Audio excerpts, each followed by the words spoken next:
Hey, it's time for a devotion from history.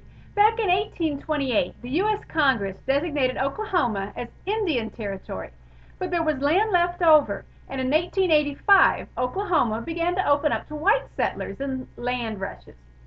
On September 16th of 1893, almost 100,000 men lined up on horseback, on foot, in wagons, and even on bicycles, waiting for the guns to fire, granting permission to race for the land. At precisely 12 noon, the shot was heard and the line broke with a huge crackling roar of the thunder of horses' hoofs and the shouts of men looking to stake their claim on free land. But most of them were disappointed. There were almost 100,000 rushing for land, but there were only 42,000 parcels available.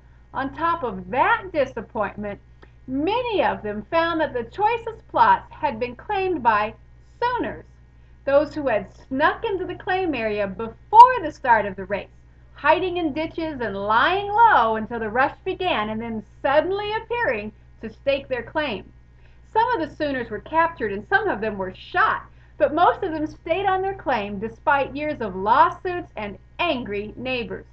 One potential settler, upon returning to Kansas after finding no land, remarked in disgust, "Who wanted to live in Oklahoma anyway?"